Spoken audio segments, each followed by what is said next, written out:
Yang mulia, Dewan Penguji, yang terhormat, para tamu undangan, dan saya hormati rekan-rekan IPSA Batch 35 Surabaya. Saya Prio. Assalamualaikum warahmatullahi wabarakatuh. Waalaikumsalam warahmatullahi wabarakatuh. Baik, Bapak Ibu sekalian, banyak orang di luar sana ketika mereka bicara tentang kesuksesan, mereka bisanya teriak lantang, suara menantang, rapuh kaki tiada tindakan. Ambisinya besar berapi-api, tapi tak satu pun lilin kecil menghiasi. Bicaranya gagah tentang masa depan, tapi takut terdiam melihat peluang. Coba kita pikirkan bersama, sebenarnya apa yang salah dengan diri kita? Kenapa lagi dan lagi diri ini selalu diperbudak dengan ketidaktegasan? Pada kesempatan kali ini, Bapak Ibu sekalian, saya akan sedikit mempresentasikan tentang kiat sukses dan bahagia. Boleh tepuk tangan untuk kita semuanya? Baik, terima kasih banyak. Pertama, kiat menuju sukses dan bahagia adalah satu. Kita harus memiliki yang namanya motivasi. Saya ulang kembali lagi. Kita harus memiliki yang namanya motivasi. Kenapa? Karena kalau kita bisa memotivasi diri kita sendiri atau termotivasi oleh orang lain, kita akan punya yang namanya start to act. Sebuah niat, langkah awal untuk mau bertindak, mau berbuat, mau berjuang, mau berproses. Banyak orang di luar sana, ketika mereka bicara tentang sebuah impian, mereka hanya berhenti sebatas hanya di lisan, tanpa adanya sebuah tindakan nyata yang sungguh-sungguh ingin diperjuangkan. Berikutnya, kalau kita bisa memotivasi diri kita sendiri, atau termotivasi oleh orang lain, kita akan punya namanya willingness, sebuah kemauan. Kemauan untuk mau memperjuangkan apa yang betul-betul ingin kita perjuangkan. Banyak orang yang punya pengetahuan, banyak orang yang punya kemampuan. Percayalah, mereka tidak akan pernah menjadi siapa-siapa dan bukan apa-apa. Tapi situasinya kita balik. Coba kita kondisikan. Seandainya saja kita tidak punya kemampuan, pun tidak punya pengetahuan, tapi kita punya kemauan. Percayalah, seyakin-yakinnya bahwa kalau kita punya kekuatan kemauan,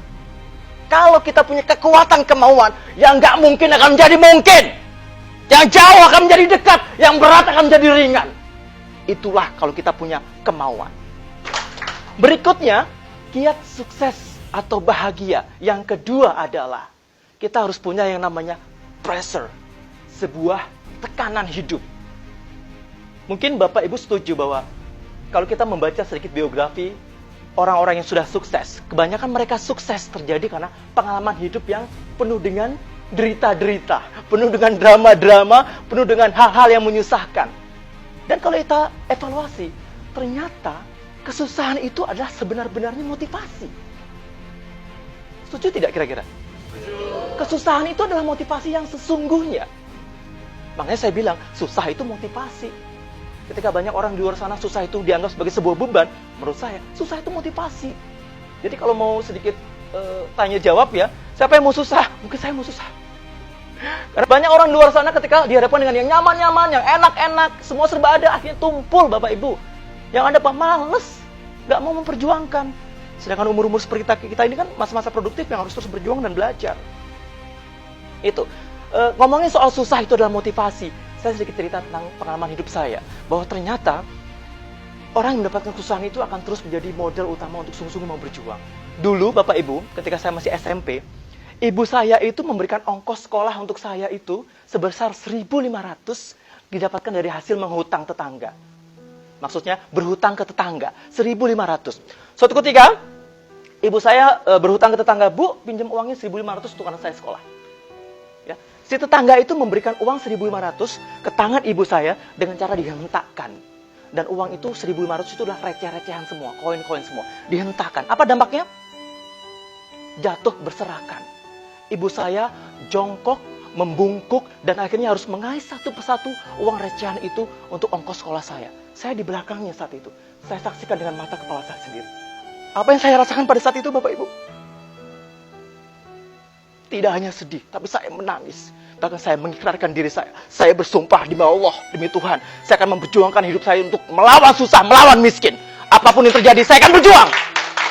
Ya, terakhir dari saya, Mari Bapak Ibu semua kita terus memotivasi diri kita sendiri agar kita terus menjadi pejuang di masa depan. Sehingga apapun yang kita cita-citakan bisa terkabul.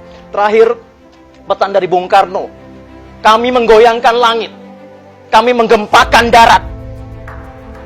Kami menggelorakan samudra agar kami tidak menjadi bangsa yang hanya dibayar 1,5 sen sehari. Bangsa yang hebat, bangsa yang pejuang keras, bangsa yang bukan bangsa kuli, bukan bangsa tempe, bangsa yang rela menderita demi pembelian cita-cita.